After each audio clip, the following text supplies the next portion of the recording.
My name is Andrea L. Hallberg, and I'm the same age I was when my sister finally said the quiet part out loud. We had been planning the winter vacation for almost a year. Not casually, not as a vague idea, but carefully, intentionally, like something precious. A ski resort in Vermont right after Christmas. 2 cabins side by side. A fireplace big enough for everyone to gather around. Hot cocoa, snowmen, sledding, tubing, and enough space so no one felt crowded or overlooked. I had done the research myself, compared resorts, checked reviews, called ahead, and asked detailed questions. Most importantly, I made sure the place had an adaptive ski program because my son Caleb is 8 and has sensory processing challenges. I wanted him to experience the trip fully, not as an afterthought, not as a burden, but as someone who belonged. I paid the deposit myself to lock in the dates. It wasn't cheap, but I didn't hesitate. This trip mattered to me. Caleb has spent his whole life being quietly accommodated, shuffled aside, expected to handle things better, so other people wouldn't feel uncomfortable. I wanted one vacation where that didn't happen. 1 week where he wasn't tolerated, but included. My sister Rachel said she wanted to help. She always says that. She talks big until actual effort is required, then she disappears. I accounted for that and moved forward anyway. I always did. I included her, planned around her, adjusted expectations so no one could say I hadn't tried. The blow-up happened over dinner at my parents' house. It was a typical Sunday evening. My mom had made baked ziti. The house smelled like garlic bread, and her perfume sprayed a little too heavily, like she was covering something up. My dad had the game turned up too loud in the living room, yelling at the TV like it owed him something. Rachel was already sipping wine before we even sat down, nails freshly done, leaning back in her chair like the world existed for her amusement. Caleb sat beside me, quietly sketching in his notebook. He always brings it when we come over. Drawing helps him regulate when things get loud or chaotic. He was completely tuned out, focused, calm, safe. Rachel leaned over to peek at his drawing, then laughed. Not a kind laugh, not even an awkward one. She looked around the table and said it clearly, confidently, like she expected agreement. Your child has no place on a family vacation. The room didn't go quiet. Only Caleb did. He stopped drawing. He didn't look up. He just slowly closed his sketchbook and stared down at the table, shoulders curling inward like he was trying to disappear. No one said a word. My mom suddenly became very interested in adjusting her napkin. My dad turned the volume up on the TV like he couldn't hear what had just been said. Rachel smirked and kept chewing. Something inside me went very still. I said, "No vacation. I'll cancel everything." Rachel blinked. She thought I was joking. She laughed, actually laughed, and asked if I was serious like I was being dramatic over nothing. I didn't answer her. I stood up and started clearing the table. My mom leaned in quietly and whispered, "Andrea, do you really mean that?" I smiled and didn't say a word.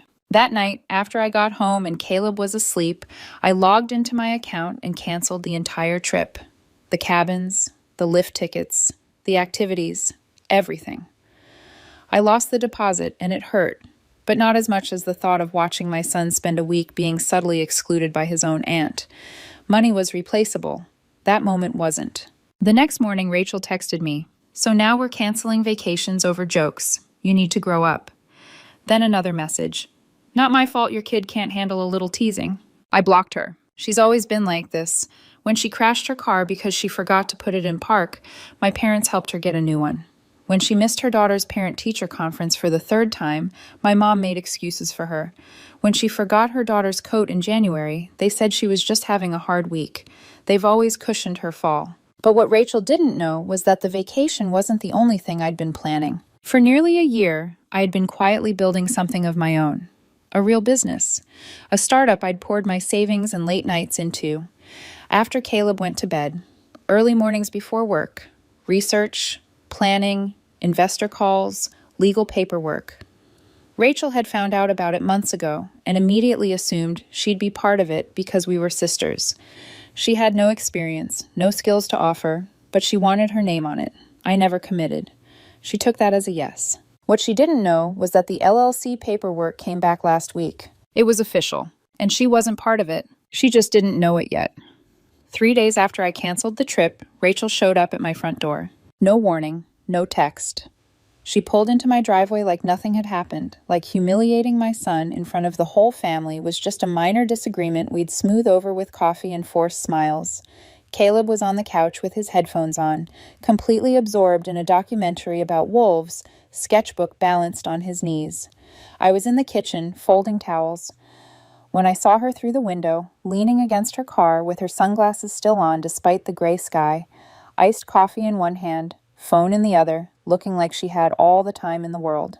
I opened the door, stepped outside, and shut it behind me. She smiled like we were on normal terms, said we needed to talk, said everyone was confused about the drama and wanted things to go back to normal.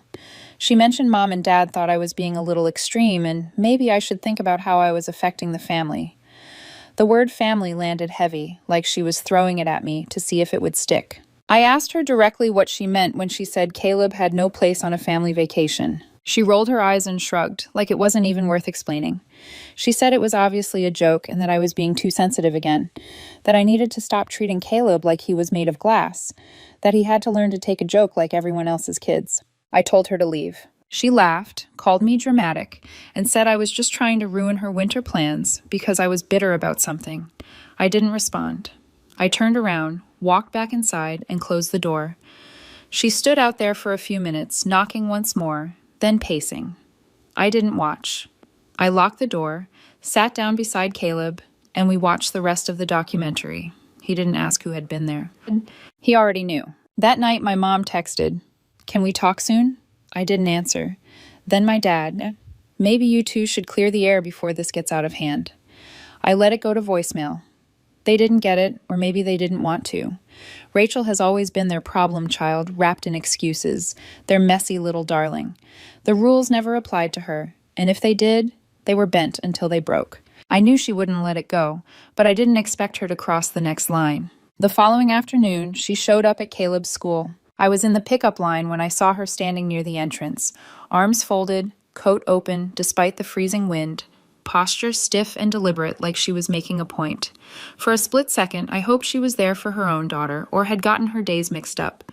Then she stepped directly into the lane as I parked, standing in front of my car like this was some kind of dramatic scene. I rolled my window down just enough to hear her.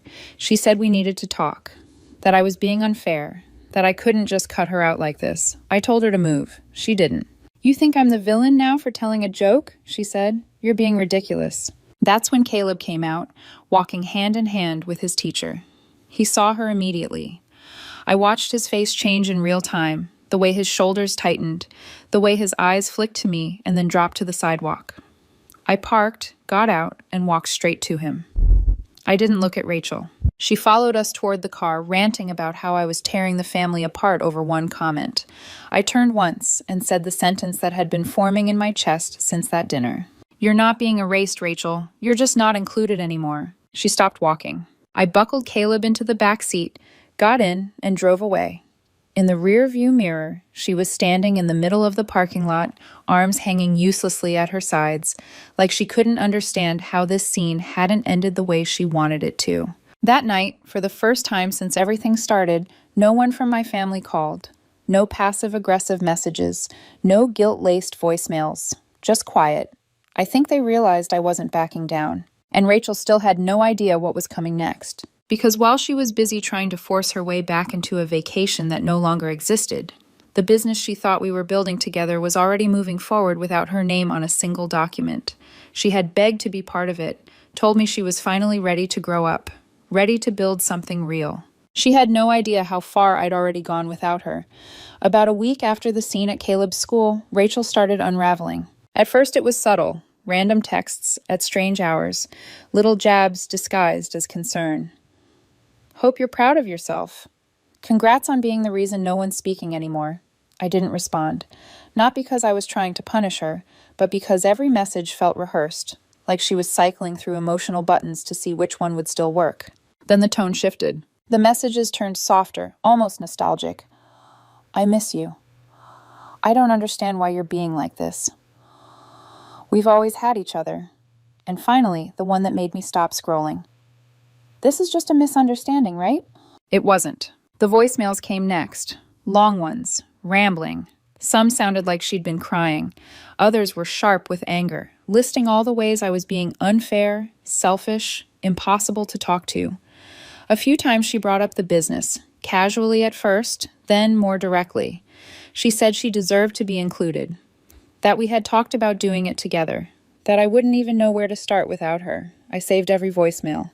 By day 10, she escalated again. She started showing up at my house without warning, pulling into the driveway and sitting in her car for a while like she was waiting for me to come out. Then she'd knock, bright smile on, pretending she was just in the neighborhood. Once she brought coffee like it was a peace offering. Another time she brought her kids and talked loudly on the porch about how she just wanted to see her sister again, making sure the neighbors could hear. I never opened the door. But Caleb did hear her. He peeked through the curtains once and asked if we were going somewhere else for dinner. He stopped bringing his sketchbook into the living room and started staying closer to me, hovering in that quiet way kids do when they sense something isn't right but don't have the words for it. That was when my anger finally sharpened. This wasn't about me anymore. I wasn't trying to erase Rachel from her family. She did that herself. But the fact that she kept dragging my son into it, showing up when she knew he'd be home, raising her voice outside our door, it told me everything I needed to know. She wasn't sorry. She wasn't confused. She was desperate to regain control.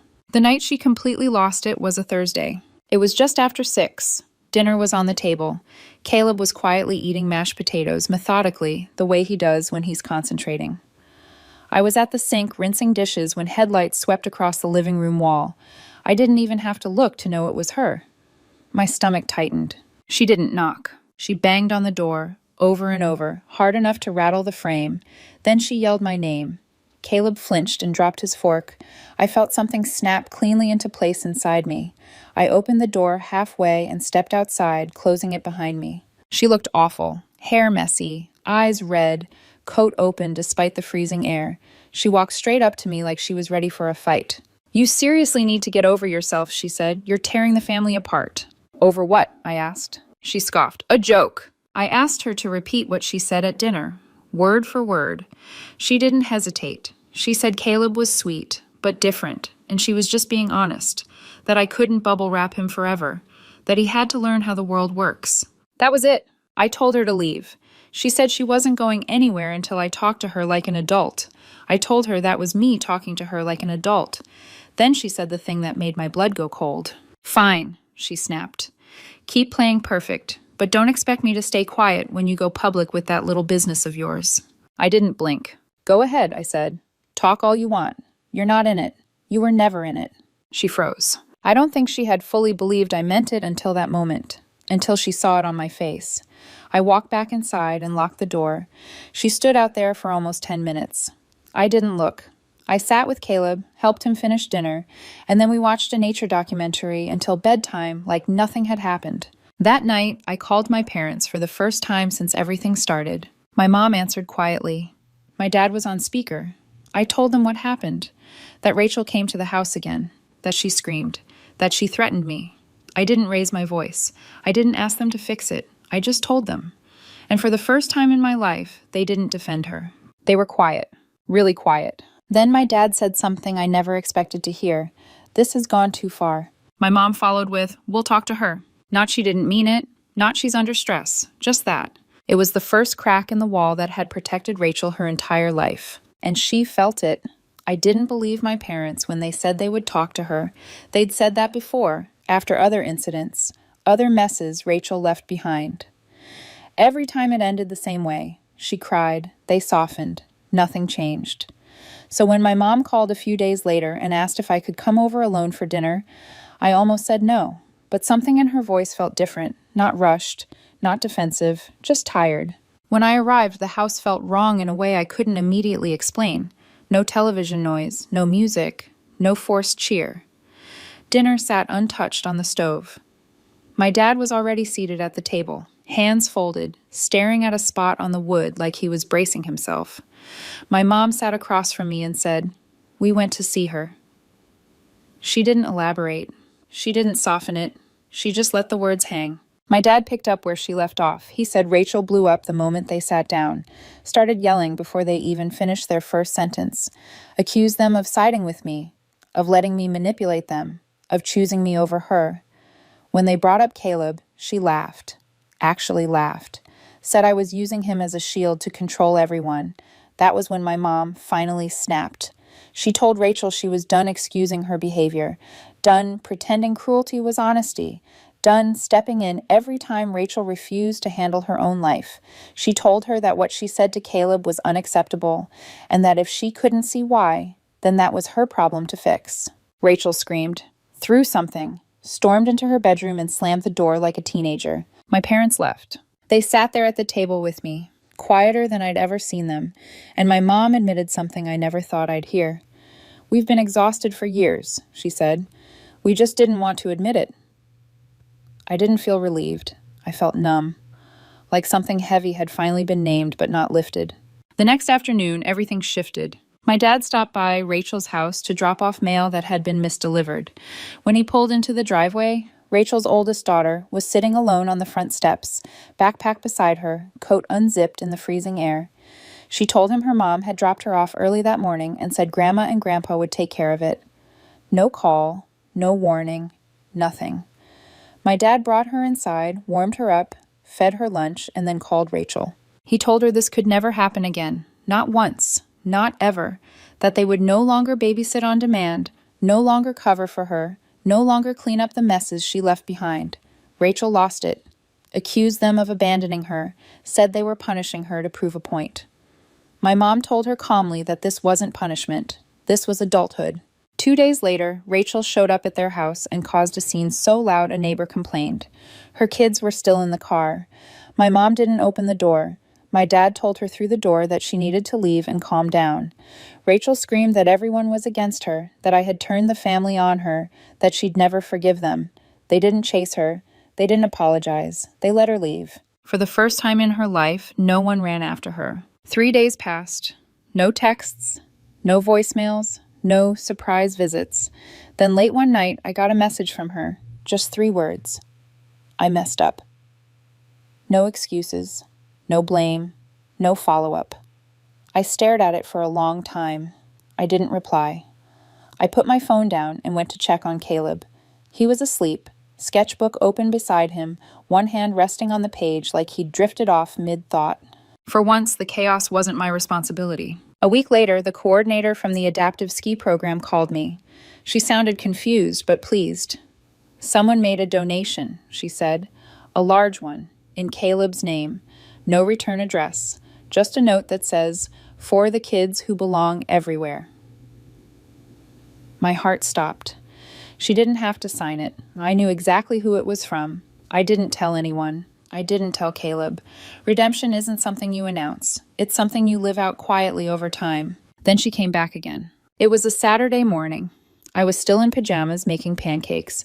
The coffee hadn't even finished brewing when I saw her car pull up. She sat there for a long time. Engine off, hands in her lap. Then she stepped out alone. No kids, no phone. She knocked once. I didn't move.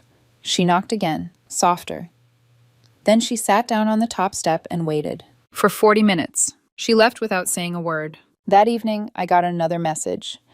I didn't want to barge in again. "I'm trying, Andrea. I'm not good at it, but I'm trying." I read it and set my phone down. I wasn't trying to punish her. I just wasn't ready to open the door yet.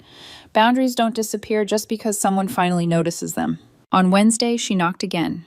This time, I opened the door. She held out a brand new sketchbook with Caleb's name written carefully on the cover. She didn't try to come in. She said she knew it didn't fix anything, that she wasn't asking to be forgiven today or maybe ever. She said laughing at Caleb hadn't been about him being different. It was about how small she felt around him, around me. About how quickly I chose my son over her, how she'd never realized until now that she'd left me no other choice. I listened. I took the sketchbook. I nodded. And I closed the door. Change isn't proven in apologies. It's proven in what you do when no one is clapping for you anymore. After that, things went quiet in a way that felt earned, not forced. Not the brittle silence of people waiting to strike again, but the kind that settles when everyone finally runs out of excuses.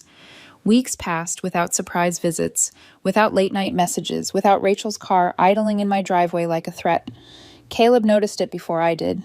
He started sleeping through the night again. The sketchbook stayed open on the coffee table instead of hidden away. He filled pages without tearing any out. Wolves in space helmets, foxes with backpacks, animals that belonged everywhere because no one told them they didn't. One Sunday afternoon, my mom invited us over for dinner. I hesitated, not because I was afraid of Rachel showing up, but because I didn't want to drag Caleb into something fragile. In the end, I said yes for him. I knew he missed his grandparents, even if he never said it out loud. We arrived late on purpose. I wanted to be sure Rachel wouldn't be there. She wasn't. Dinner was simple, almost cautious. No one pushed. No one tested boundaries.